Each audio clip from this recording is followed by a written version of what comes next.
Le journal de la santé avec Anne Le Gall. À la une de l'actualité, l'Espagne qui s'interroge toujours après la première contamination par Ebola dans le pays, la mise en garde contre certains compléments alimentaires et puis le Coca-Cola vert, une version light sans aspartame, c'est pour bientôt.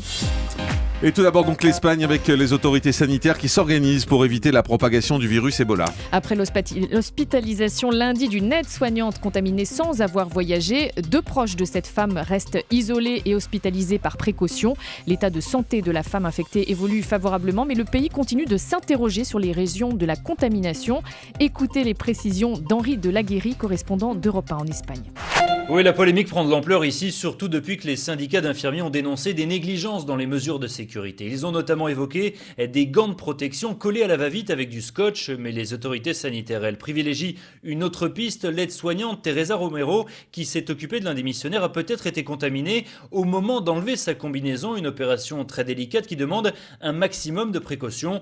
Pourtant, son mari, Javier, lui-même mis à l'isolement, joint hier soir par la télévision publique espagnole, est catégorique, elle n'a commis aucune erreur.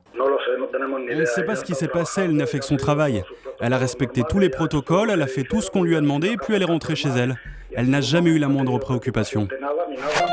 Précisons que l'état de santé du mari de cette infirmière n'inspire pas d'inquiétude et qu'en Afrique, le bilan des victimes s'établit désormais à plus de 3400 morts.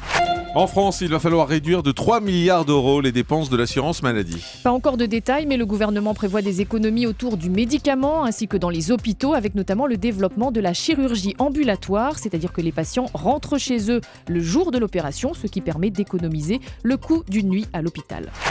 Et le paquet de cigarettes neutres, c'est pour 2016, ça y est. Ce paquet standardisé, on en avait parlé ici, sans marque, sans logo, mais avec des photos et des messages sanitaires, devrait faire son apparition dans les bureaux tabac début 2016. C'est une annonce faite ce matin par la ministre de la Santé, Marisol Touraine. Attention à certains compléments alimentaires. L'Agence nationale de sécurité sanitaire de l'alimentation lance ce matin un appel à la vigilance sur certaines gélules qui peuvent nuire à la santé. C'est le bilan de 3 ans de surveillance, nous explique Mathieu Charrier. Et en 3 ans, les médecins ont fait remonter plusieurs centaines de cas d'intoxication liés à ces compléments alimentaires. Par exemple, la levure de riz rouge, censée faire baisser le taux de cholestérol, on apprend qu'elle peut entraîner des problèmes hépatiques au niveau du foie. Autre substance qui pourrait être dangereuse, la synéphrine, présente dans l'écorce d'orange amère, est censée faire maigrir. Là encore, associée notamment à la caféine, elle peut créer des troubles cardiovasculaires ou même neurologiques. Puis l'ANSES alerte aussi sur les dangers liés aux boissons énergisantes, notamment associées à l'alcool ou au sport.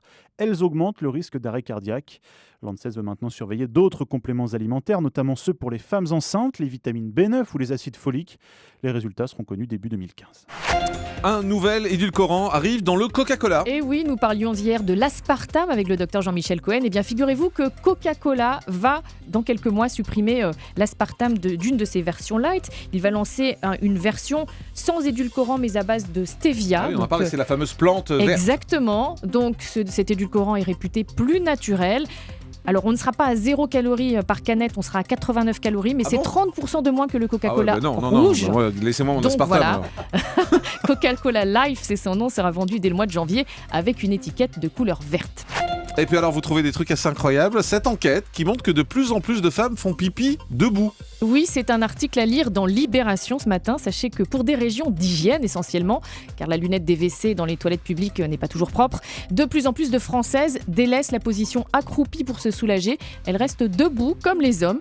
Ce n'est pas que leur anatomie a changé, mais elles sont de plus en plus nombreuses à investir dans des accessoires qui permettent cette prouesse. Ce sont des cônes en carton à glisser entre les jambes. Il s'en est écoulé 60 000 l'an dernier. En France, c'est une tendance qui nous vient du Canada et d'Europe du Nord. Et les hommes qui font pipi assis, vous n'avez pas d'enquête là-dessus? Faut que j'enquête. Le chiffre du jour, c'est 90. Là, c'est plus sérieux. 90% des Français voudraient cacher leur état s'ils étaient touchés par une maladie neurodégénérative comme Parkinson ou une sclérose en plaques. C'est ce qui ressort d'un sondage TNS Sofres publié hier. Les raisons invoquées sont d'abord le maintien de la vie professionnelle, puis le risque de surprime d'assurance et la volonté de préserver ses proches. La peur des moqueries est aussi invoquée dans presque un tiers des cas. C'est énorme.